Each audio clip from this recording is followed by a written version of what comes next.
A few weeks ago, I was accepted as a moderator for r/Minecraft suggestions, the subreddit where people suggest features to be added to the game.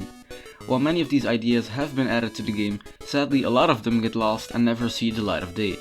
But I'm changing that because today I've selected these suggestions and I'm coding them into one big data pack. Let's get started. This first post suggests a game rule to disable Elytra flying. This is a great idea.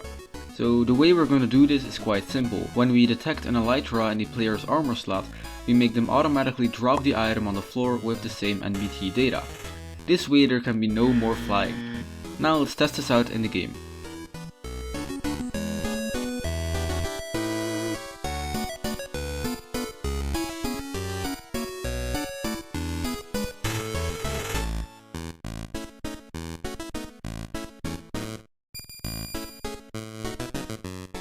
Next up, someone's suggesting that when you die in the game, your death coordinates should be shown in chat.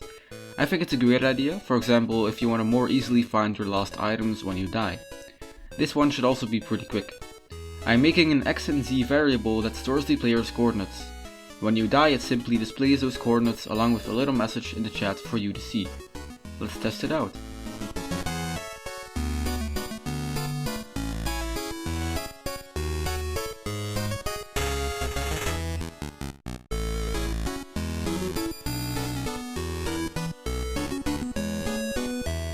This person wants a game rule to disable hunger, which is incredibly easy for me.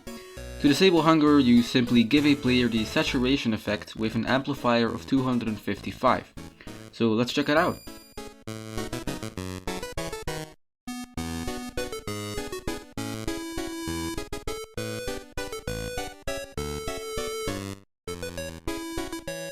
This is a suggestion I really like, a new advancement called 7 Wonders. Basically, you need to visit 7 of Minecraft's structures to unlock the achievement. Detecting when a player is inside a certain structure can be done using advancements, so there will be hidden advancements tracking if you've been to every single one of those 7 structures. And if you have it, it gives you the main 7 Wonders advancement. Time to try it out.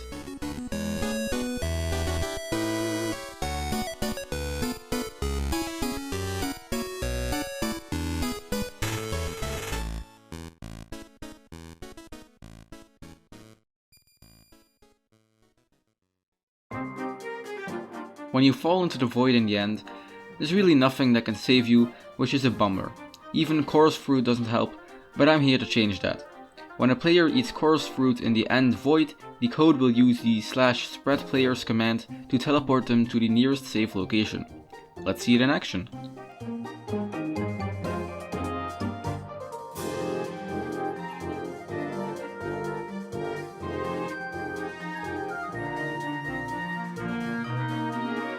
Spawners are cool, but there's no way to pick them up even with a Silk Touch pickaxe.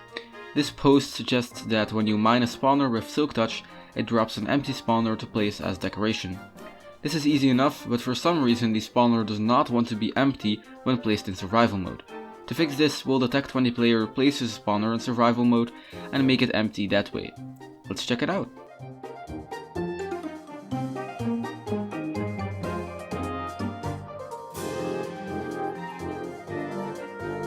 Items despawn after about 5 minutes of being on the floor. This person suggests a way to visualize when it's about to despawn. Tracking this is simpler than you may think because the despawn timer is stored in the item's data value. When the timer hits 20 seconds, we'll start visualizing that by giving the item a floating name tag. Let's try it out in game.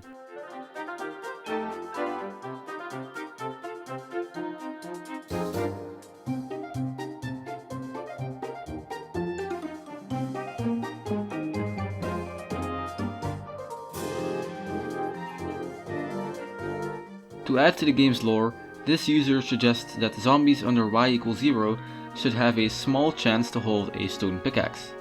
I really like this idea, so I coded a custom randomization system to make zombies under y=0 hold stone pickaxes. I can even modify the rarity, but for now it's about 1 out of 30 zombies. Let's see if it works.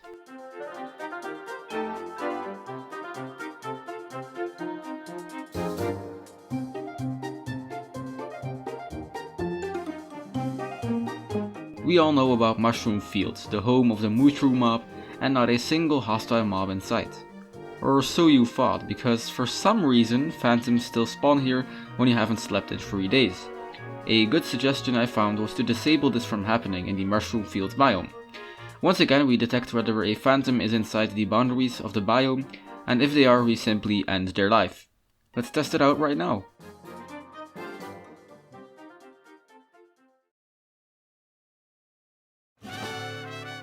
Alright, let's speedrun a few advancements. First is an advancement for entering a woodland mansion. Seriously, why is this not in the game yet? And this person is suggesting it should be called Raiding the Raiders, which is a great idea. Another user suggests an advancement called It's Alive for when you create a snow golem. This should once again be pretty simple. We can simply detect whether there is a snow golem within a 5-block radius of the player. The last advancement is one that got removed in an older version called When Pigs Fly. Before it was removed, this advancement was unlocked by riding a pig off of a cliff, but I'm gonna change it to hitting a pig with a shulker's levitation thing. Let's check out these new advancements.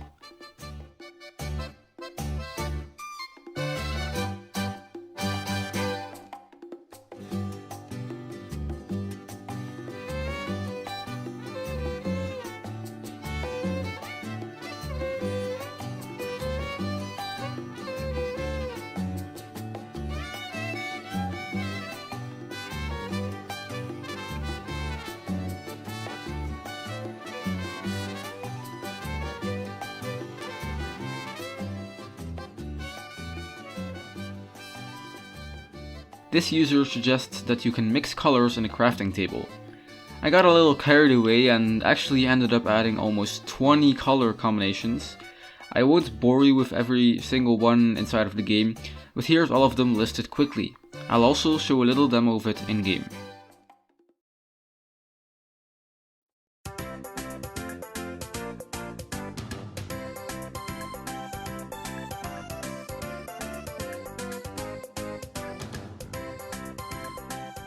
Item frames are awesome since they can look very decorative, but you know what's even better? That's right, invisible item frames. This user suggests that there should be a simple way of making a normal item frame or a glow item frame invisible. I accomplished this by checking for invisibility potions thrown near an item frame and then changing the item frame's data value to be invisible. Let's test it out in game.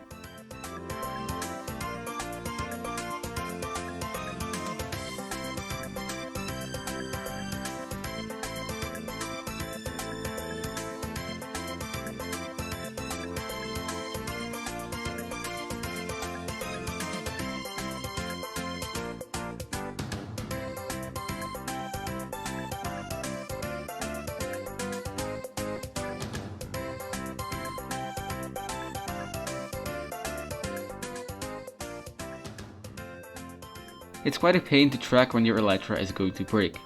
You have to constantly check it in the inventory while flying, which isn't really optimal.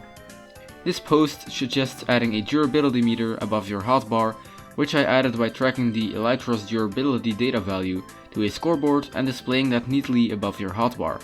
Let's test it in game.